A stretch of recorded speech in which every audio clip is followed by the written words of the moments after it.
Hello my dear students, कैसे हैं आप सभी। स्वागत है आपका अपने YouTube channel magic English by Subhash sir पर। आशा करते हैं आप सभी मस्त होंगे, स्वस्थ होंगे और तंदुरुस्त भी होंगे। आज का जो वीडियो है मैं आपके लिए लेके आया हूँ इंग्लिश ग्रामर में। एक टॉपिक है मेरे प्यारे बच्चों, एज सून एज, और उसको चेंज करने के लिए आपके एग्जाम में क्वेश्चन आते हैं नो सूनर देन में। हालांकि ये कोई स्पेशल टॉपिक नहीं है, मैं आपकी जानकारी के लिए बता दूं। आपका एक इंग्लिश ग्रामर का टॉपिक होता है ट्रांसफॉर्मेशन, जो कि एमपी और सीबीएसई बोर्ड में अभी हाल ही में रिसेंटली कुछ सालों से ऐड किया गया है। ट्रांसफॉर्मेशन होता क्या है, मैं आपको उसके बारे में हल्की सी जानकारी दे दूं पहले, ये चीज़ पढ़ाने से पहले। ट्रांसफॉर्मेशन का मतलब होता है रूपांतरण। रूपांतरण का मतलब क्या होता है? रूपांतरण का मतलब ये होता है कोई भी वाक्य हो उसका रूप बदल जाए लेकिन स्वरूप ना बदले। यानी हम उसको किसी दूसरी भाषा में ट्रांसलेट कर सकते हैं या दूसरे रूप में, लेकिन उसका जो मूल अर्थ है वह ना बदले। ठीक ऐसे समझ लो इस वाली बात को, जैसे लड़की एक ही है। ब्यूटी पार्लर जाने से पहले वाली लड़की और ब्यूटी पार्लर जाने के बाद वो लड़की, रियलिटी में लड़की तो एक ही होती है लेकिन उसका स्वरूप बदल जाता है। बात समझ आ रही? यानी लड़की एक ही है लेकिन पहले पार्लर से पहले वाली लड़की और पार्लर के बाद वाली लड़की, लड़की एक ही है लेकिन उसके रूप क्या हो गए, दो हो गए। इस व्यवस्था को कहते हैं ट्रांसफॉर्मेशन। क्या कहते हैं मेरे बच्चों? ट्रांसफॉर्मेशन। ट्रांसफॉर्मेशन के अंतर्गत बहुत सारे टॉपिक आते हैं, लगभग 12 तरीके के ट्रांसफॉर्मेशन होते हैं, जिसमें से 2 से 3 तरीके के आपके एग्जाम में मेरे प्यारे बच्चों पूछे जाते हैं। जिनमें सबसे इम्पोर्टेंट जो कंसेप्ट है वह है as soon as, no sooner than का, जिसके बारे में हम आज हल्की सी चर्चा करेंगे और आपको समझाने का प्रयास करेंगे। ठीक है, तो आइए चलते हैं, कुछ बातें बताते हैं आपको एज सून एज और नो सूनर के बारे में। ठीक है, सबसे पहले हम समझेंगे कि एज सून एज जो होता है इसका अर्थ क्या होता है। किसका? As soon as. ध्यान से सुनना, बहुत ही आसान है और इम्पोर्टेंट बहुत ज्यादा है। As soon as, as soon as का मेरे प्यारे बच्चों मतलब होता है, वह होता है ज्यों ही या जैसे ही। बात समझना, क्या मतलब होता है? एज सून एज को बोलते हैं ज्यों ही या जैसे ही। इसको चेंज करने के लिए आता है एग्जाम में। क्या आता है चेंज करने के लिए? वो कहेंगे भैया हो जहां पर एज सून एज लिखा है वहां पर हमें क्या कर देना है? बोले सर जी नो सुनर देन, THAN। ध्यान देने योग्य बात यह है मेरे प्यारे बच्चों, 2 प्रकार के देन होते हैं, ये मैं यहाँ समझा देता हूँ। एक होता है THEN और एक होता है THAN। दोनों ही अलग अलग केस में आते हैं। ये वाला जो THEN है ना, इसका मतलब होता है मेरे प्यारे बच्चों तब। क्या होता है? तब। THEN, देन का मतलब होता है मेरे बंधुओं तब। और ये जो देन है इसका तो कोई अर्थ ही नहीं होता है, लेकिन इसका जो यूज होता है वह होता है तुलना करने के अर्थ में। किसमें होता है मेरे बच्चों? तो सर जी ये होता है तुलना करने के अर्थ में। ठीक है, तुलना करते हैं, जहां पर भी हम कंपैरिजन करते हैं, यानी कंपैरेटिव डिग्री के बाद जो देन आता है वह होता है THAN।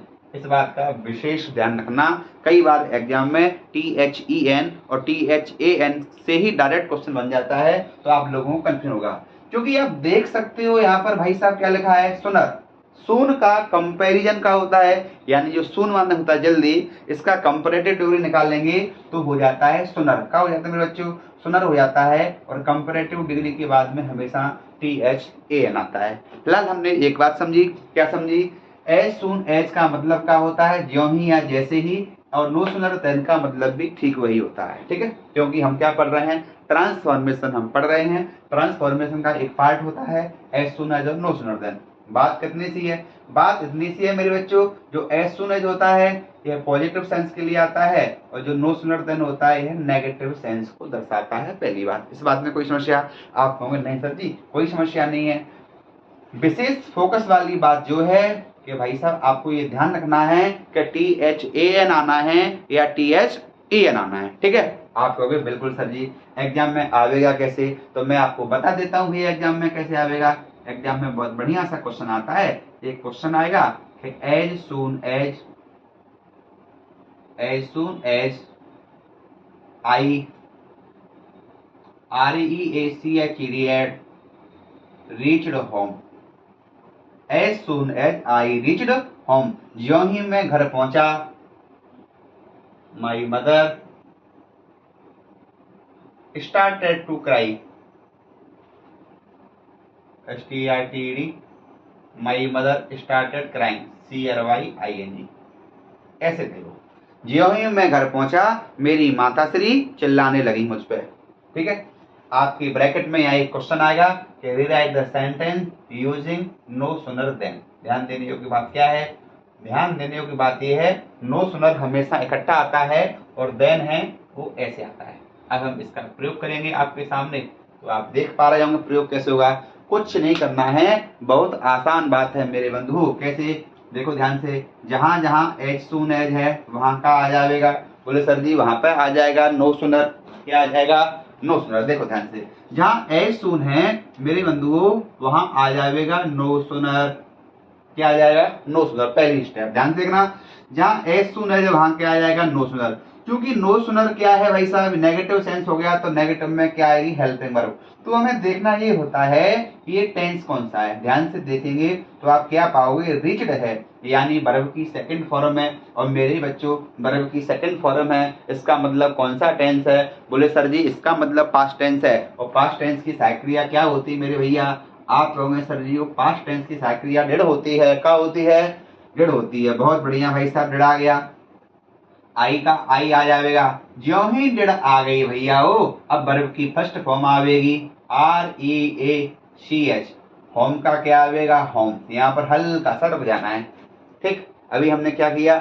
अभी हमने कुछ भी नहीं किया, एक बात की है, जहां एज सून एज था वहां हमने क्या लगा दिया है? बोले सर जी जहां एज सून एज था वहां आपने लगा दिया है नो सूनर। और नो सूनर के बाद सेंटेंस नेगेटिव हो जाता है, तो पास्ट टेंस के नेगेटिव वाले में वर्ब आती है, हेल्पिंग वर्ब आती है। तो पास्ट टेंस के अकॉर्डिंग यहाँ क्या आ गई? डिड। और ज्यों ही डिड आ गई तैसे ही वर्ब की फर्स्ट फॉर्म आ जाएगी होम का होम। जहां पर कॉमा लगाया भैया वहां आ जाएगा आपका देन। का आ जाएगा? देन। उसके बाद जो भी लिखा है उसको ज्यों का त्यों उतार देंगे, अर्थात नौता चूल का नौता होता है भैया। एक होता है फैमिली में से एक मेंबर का, एक होता है चूल का नौता सपरिवार। यानी जो जैसा लिखा है सेम कॉपी कर देंगे, अर्थात माई मदर स्टार्टेड क्राइंग का क्राइंग आ जाएगा। इसमें आपको बिल्कुल भी छारो भी तन को सोचने की जरूरत नहीं है। बोलिए साहब कोई दिक्कत? आप कहोगे नहीं सर जी कोनो दिक्कत नहीं है, सारी बातें बहुत बढ़िया हो रही हैं। देखो भैया एक बार फिर सुन लो, इस सेंटेंस को सॉल्व करने के 3 कंसेप्ट रहते हैं, 3 स्टेप रहती हैं। सबसे पहले जहां जहां एज सून एज है वहां वहां नो सूनर आ जाएगा। जैसे ही सेंटेंस में नो सूनर आ जाएगा उसके जस्ट बाद हेल्पिंग वर्ब लगानी होती है, चाहे डू लगा दो, चाहे डज लगा दो, चाहे डिड लगा दो। वो डिपेंड करेगा टेंस कौन सा है। यदि प्रेजेंट का टेंस होगा तो डू और डज आवेगा, पास्ट का होगा तो डिड आ जाएगा। ठीक है? ठीक है साहब। बाकी बात जहां कॉमा है वहां देन आ जाएगा। और अगला सेंटेंस में नौता चूल का कर देना है। कैसे? एक बार और देखते भैया अगला सेंटेंस। देखो भैया लो ध्यान से देखिए, अगला सेंटेंस क्या है? अगला ये है, मैंने कहा आपसे कि as soon as I got my salary,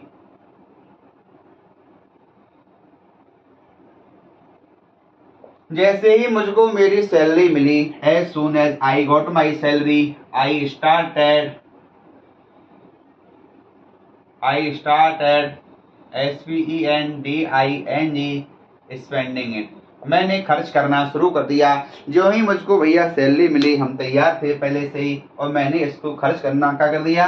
शुरू। कैसे बनेगा बोलो? बोले सर जी यहाँ एज सून एज है वहां का आ जाएगा। बोले वहां आ जाएगा नो सूनर। इस वाली बात में कोई दिक्कत? आप कहोगे नहीं है सर जी कोनो दिक्कत नहीं है, क्योंकि नो सूनर आ गया सेंटेंस नेगेटिव हो गया। नेगेटिव हो गया तो सहायक क्रिया बनती है, क्योंकि गॉट है पास्ट टेंस है, सहायक क्रिया क्या आ जाएगी? बोले सर जी डिड आ जाएगी। बोले कोई दिक्कत नहीं, जो ही डिड आ गई अब आई, क्योंकि अब डिड आ गया तो वर्ब की फर्स्ट फॉर्म यानी आई गेट, माई का माई बेटाओ, सैलरी का सैलरी, ऐसे SALARY। जहां कॉमा था वहां का आ जाएगा।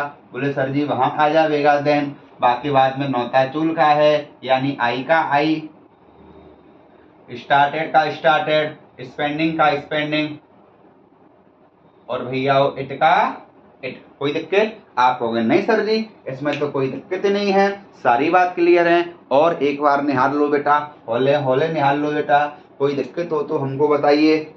इससे पहले वाली वीडियो में थोड़ा क्लियरिटी नहीं आ पाई थी, इसको देखना इसमें कैसी क्लियरिटी है, फिर बताना हमको सर जी हाँ ये ठीक ठाक है, किसमें कोई समस्या हो तो भी बताना भैया। अपना फीडबैक जरूर दिया करो। आप लोग वीडियो देख लेते हो, बताते नहीं हो। आप लोग बताओगे नहीं तो हमको मालूम कैसे चलेगा भैया, और हमको मालूम नहीं चलेगा तो हम इम्प्रूवमेंट कैसे करेंगे। अब चलिए आपके लिए दे रहे हैं, हम दे दें, लो भैया अब हम दे रहा हूं आपको, बोले as soon as spring comes, comes कर दें, स्प्रिंग कम्स COMES, बोले ज्यों ही वसंत ऋतु आती है फूल खिलने लगते हैं, FLOWERS flower, VEGIN begin to Bloom.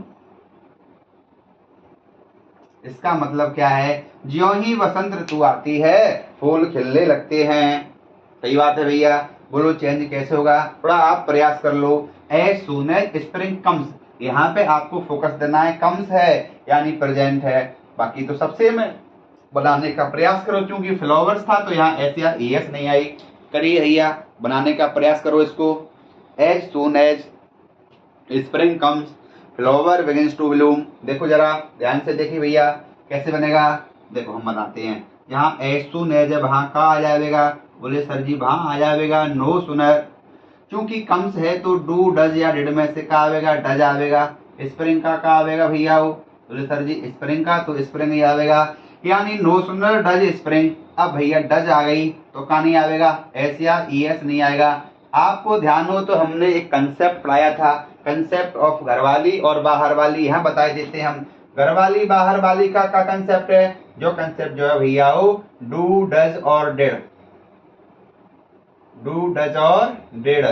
अगर ये तीनों आ गई सेंटेंस में, या सेंटेंस में डू आ जाए या डज आ जाए डिड आ जाए, जब सेंटेंस में डू डज और डिड आ जाते हैं तो सेंटेंस में कभी भी एस या ES या वर्ब की सेकंड फॉर्म नहीं आएगा। ये दोनों साथ साथ में नहीं आ सकते हैं, समझ में आ रही बात। हाँ, एक घर के अंदर है तो दूसरा घर के बाहर है, दैट वी कॉल घरवाली और बाहर वाली कंसेप्ट। ठीक है भैया, as soon as spring comes है, फ्लावर बिगिंस टू ब्लूम है, अर्थात ज्यों ही वसंत ऋतु आती है फूल खिलने लगते हैं। इस बात में कोई समस्या, आप कहोगे नहीं सर जी चारों नहीं है, यहाँ तक बात आ गई, और जहाँ कॉमा है वहां का आ जाएगा देन। कौन सा वाला आएगा, बोले सर जी THAN वाला आएगा, और बाकी बाद में नौता काय का, बोलो बोले नौता चूल का, तो लो भैया बिगिन की बिगिन आ जाएगी, टू का टू आ जाएगा, ब्लूम का ब्लूम आ जाएगा।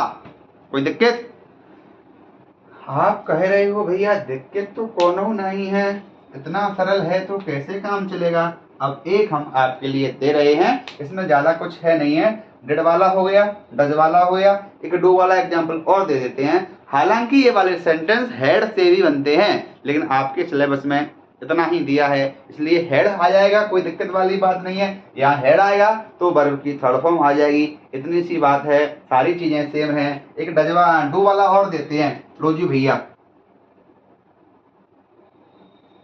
एज सून एज, जैसे ही दे कॉल मी, वे मुझे कॉल लगाते हैं, आई, जैसे ही वे मुझे फोन लगाते हैं मतलब मैं क्या करने लगता हूं, आई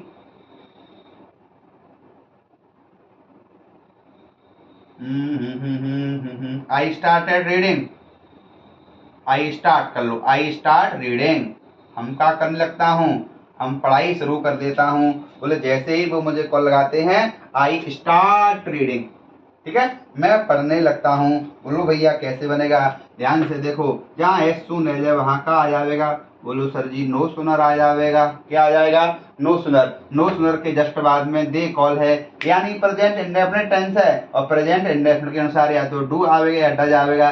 क्योंकि भैया डू आवेगा, क्योंकि सब्जेक्ट क्या है दे है, तो दे के हिसाब से डू आवेगा, तो no sooner do they, call का बोले कॉल आवेगा, मी का मी आएगा, जहाँ कॉमा है वहां देन आवेगा, और बाकी बाद में नौता काय का, बोले सर जी चूल का, यानी आई स्टार्ट रीडिंग।